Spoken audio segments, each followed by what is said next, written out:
Hi, this is Indraneel and you are watching Business Bites in our channel The Spotlight, India's first online business news channel.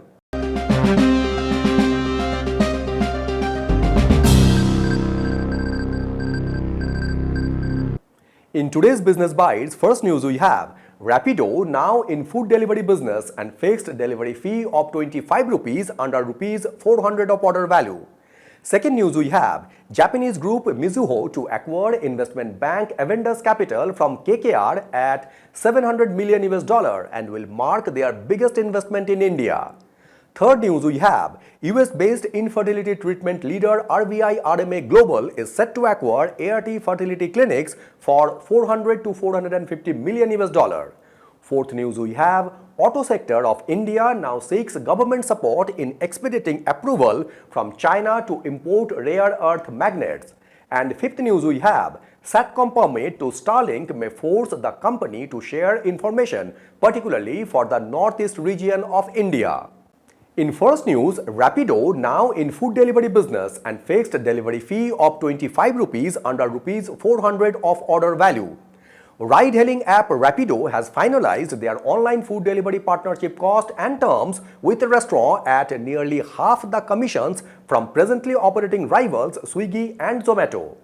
According to the agreed terms with industry body National Restaurant Association of India, that is NRAI, Rapido is expected to charge commissions in the range of 8 to 15% from restaurant compared to with 16 to 30% charged by Zomato and Swiggy. The partnership terms state Rapido will charge a fixed fee of 25 rupees on orders below 400 and 50 rupees on orders above 400. And this translates to a range of 8 to 15% commissions from restaurant, and consumers will be able to place orders on the Rapido app where restaurant will be listed. When the pilot is expected to go live in June end or first week of July starting with Bengaluru. The ride-hailing unicorn's bike taxi rider currently have a select idle time arrangement with Swiggy to deliver food in selected cities, but the arrangement is non-exclusive.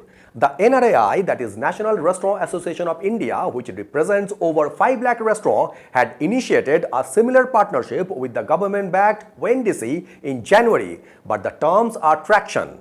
In recent past, multiple small restaurant owners withdrew themselves from the Zomato or Swiggy platform because of their steep charge, what making small restaurant unsustainable, while currently Zomato have a combined 95% share of the food delivery space.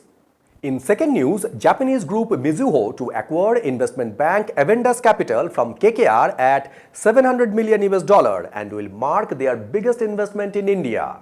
Mizuho Financial Group is set to acquire KKR-backed Avendus Capital, which is making a valuation of the homegrown investment bank at 6,000 crore, that is around $700 million. When this deal will mark the biggest investment by Mizuho in India, and that shows the increased strategic interest of Japanese financial groups in the country. Avendus Capital is present in 10 cities in India, the US and Singapore, when a substantial portion of their profits before tax in the first 9 months of 2025 came from their investment banking division, followed by credit solutions and institutional equities. The company posted a total consolidated income of 1,035 crore with net profit of 170 crore for the 9 months to December 2024 against 1,012 crore income with 118 crore as profit in financial year 2024. Upon exit, KKR is expected to make a blended 3.5 times return in rupee terms over a 9-year period. Avendus Capital currently operates in the financial services space through subsidiaries in financial advisory, capital markets, wholesale financing through Avendus Finance, wealth management and alternative asset management. In the past year, several PE funds and family offices had shown their interest in acquiring the business, which include TPG Capital, TA Associates and Azim Premji Family Office, Premji Invest. In third news, US-based infertility treatment leader RVI RMA Global is set to acquire ART fertility clinics for $400 to $450 million. KKR-backed RVI RMA Global, which is a US-based leader in infertility treatment, is set to acquire Associated Reproductive Technology, that is ART fertility clinics, for 400 to 450 million US dollar. And this acquisition marks a significant step in IVI RMA's global expansion, adding India to its presence in over 15 countries and more than 190 clinical offices across the US, Europe, and Latin America. ART fertility clinics began in 2015 as IVI Middle East, which is an international arm of IVI RMA Global. In 2020, IVI RMA divested the business to Gulf Capital, which rebranded it as ART Fertility Clinics. Since then, the brand has rapidly grown, expanding across West Asia and India. With clinics in Abu Dhabi, Dubai, and AIAIN in the UAE, as well as 11 centers across India, ART Fertility has established itself as a high-performance network in reproductive medicine. The company in India is led by Suresh Soni, who is the former co-founder and CEO of Nova IVF Fertility, when ART Fertility reports a pregnancy success rate of 70% and has recorded over 5,000 successful pregnancies in under 9 years. The expansion of the company in India began in 2021, which was backed by a $30 million US investment from Gulf Capital, when ART Fertility operates in big Indian cities including Mumbai, Noida, Ahmedabad, Chennai, Hyderabad, Gurugram, and Faridabad, and the company posted revenue of 100 to 120 million US in financial year 2025 with an estimated EBITDA of 35 million US. Infertility affects approximately 15% of Indian couples and is expected to rise due to lifestyle factors such as poor diet, stress, late marriages, and pollution.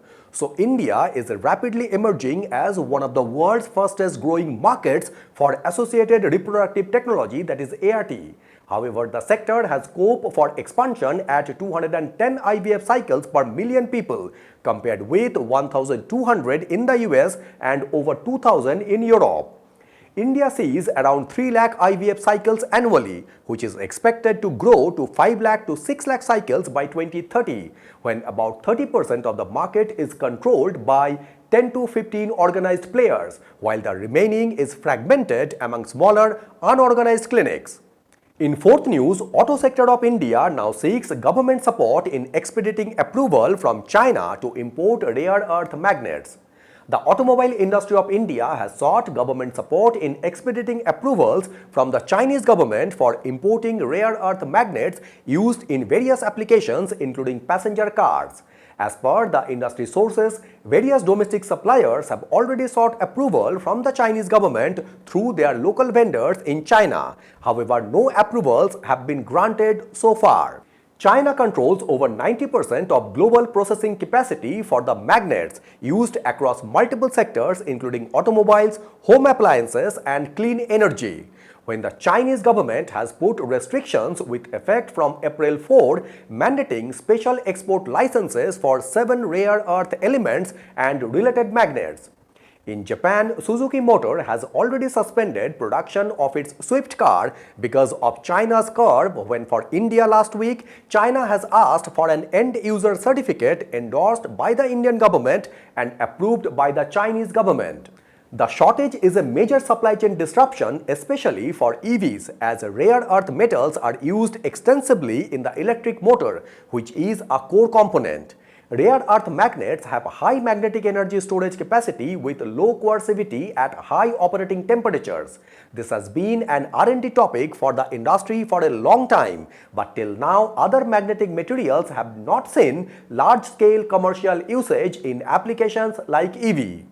And in fifth news, SATCOM permits to Starlink may force the company to share information, particularly for the northeast region of India.